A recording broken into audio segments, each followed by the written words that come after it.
வணக்கம், நான் Hema Subramanian. Welcome to home cooking Tamil. இன்றைக்கி நம்ம ரொம்ப வித்தியாசமான ஒரு ஸ்ட்ரீட் ஃபுட் ரெசிபி பார்க்க போகிறோம். இது மசாலா பூரி. இது ஒரு அருமையான ஸ்நாக் ஐட்டம். இது எப்படி செய்யறதுன்னு பார்க்கலாம்.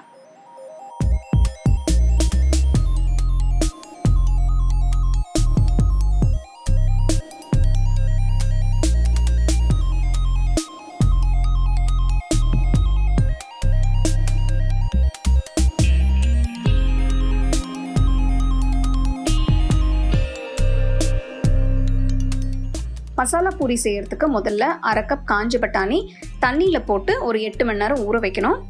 8 மணி நேரம் கழித்து பார்த்தீங்கன்னா பட்டாணி நல்லா ஊறி இருக்கு.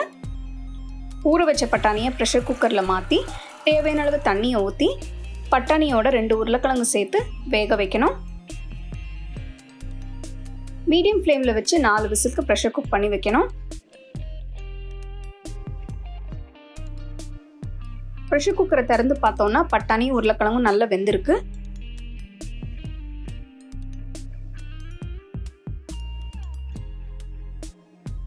வெந்த உருளைக்கிழங்குலேருந்து தோல் எடுத்துட்டு பட்டாணியோட சேர்த்து நல்லா மசிக்கணும்.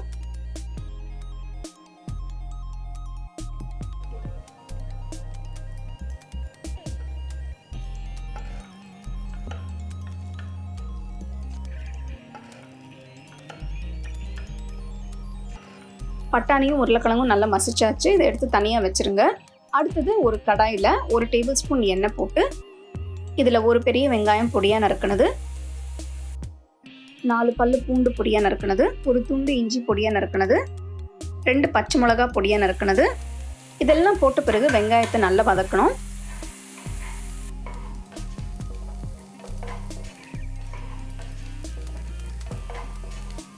வெங்காயம் நல்ல பொன்னிறமான பிறகு ஸ்டவ் ஆஃப் பண்ணிட்டு வெங்காயத்தை மிக்ஸி ஜாரில் மாற்றிட்டு இதோட ஒரு தக்காளி பொடியாக நறுக்குனது அதையும் சேர்த்து நல்லா அரைக்கணும்.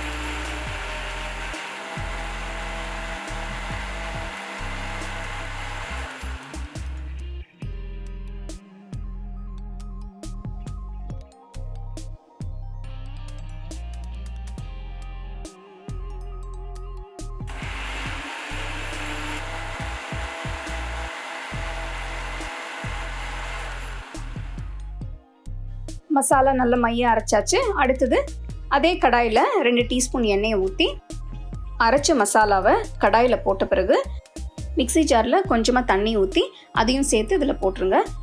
இதில் போட்டு நல்லா மிக்ஸ் பண்ண பிறகு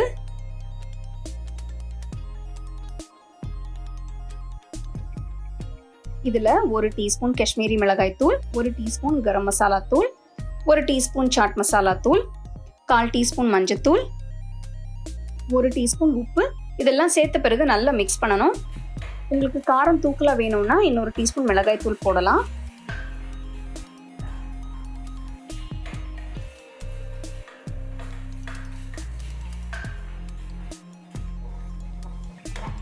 இந்த மசாலாவில் 1/2 கப் தண்ணி ஊற்றி நல்லா கொதிக்க விடணும். ஃப்ளேம் மீடியமில் வச்சு மசாலாவை ஒரு 10 நிமிஷத்துக்கு கொதிக்க விடுங்க. 10 நிமிஷம் கழித்து மசிச்சு வச்ச பட்டாணி உருளைக்கிழங்கு இதில் போட்டு நல்லா மிக்ஸ் பண்ணணும்.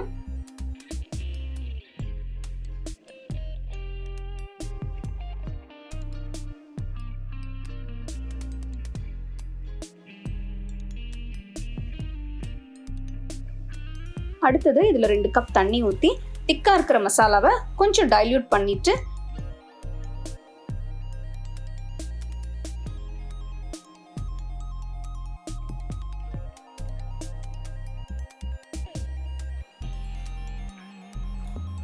கடைசியில் வேக வச்ச பட்டாணி கொஞ்சம் எடுத்து வச்சிருந்தேன். அதை போட்ட பிறகு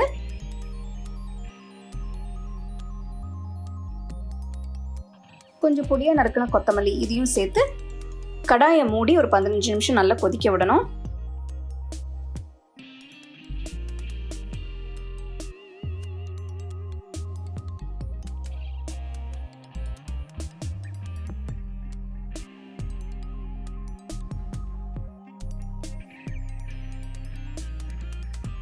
பதினஞ்சு நிமிஷம் கழிச்சு பார்த்தோம்னா பீஸ் மசாலா அருமையாக வந்திருக்கு. இப்போ நம்ம மசாலா பூரியை அசெம்பிள் பண்ணலாம்.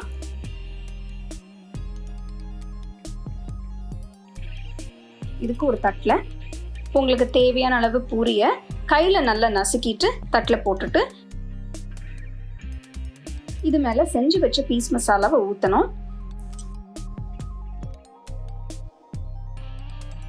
அடுத்தது இது மேலே அரைச்ச புதினா சட்னி, அடுத்து இனிப்பு புளி சட்னி, இது ரெண்டும் போடணும். கொஞ்சம் பொடியாக நறுக்கின வெங்காயம், கொஞ்சம் பொடியாக நறுக்கின தக்காளி, இது மேலே ஒரு துளி மிளகாய் தூள், ஒரு துளி சாட் மசாலா தூள், ஒரு துளி ஆம்ச்சூர் பவுடர், இதெல்லாம் போட்டுட்டு அடுத்தது இது மேலே கொஞ்சம் நைலான் சேவ். இந்த சேவ் ரெடிமேடாக ஷாப்ஸில் கிடைக்கும், அதை யூஸ் பண்ணிக்கலாம். அடுத்தது பொடியை நறுக்கின கொத்தமல்லி, இதையும் போட்டு அருமையான மசாலா பூரி உடனே சர்வ் பண்ணுங்கள். இது ரொம்ப அருமையான ஒரு சாட், ரொம்ப டேஸ்ட்டாக இருக்கும். கண்டிப்பாக அதை நீங்கள் வீட்டில் ட்ரை பண்ணி பாருங்கள். அருமையான மசாலா பூரி எப்படி செய்யுதுன்னு பார்த்தோம். இது நல்ல ஒரு ஸ்நாக் ஐட்டம். இது ரொம்ப பாப்புலரான ஒரு ஸ்ட்ரீட் ஃபுட். இது இந்த சின்ன சின்ன பூரி வச்சு இந்த பட்டாணி கிரேவி வச்சு சாப்பிட்டிங்கன்னா ரொம்ப டேஸ்ட்டாக இருக்கும். கண்டிப்பாக அந்த ரெசிபி நீங்கள் ட்ரை பண்ணி பாருங்கள். You can get a copy of our first edition of the home cooking book on 21 frames.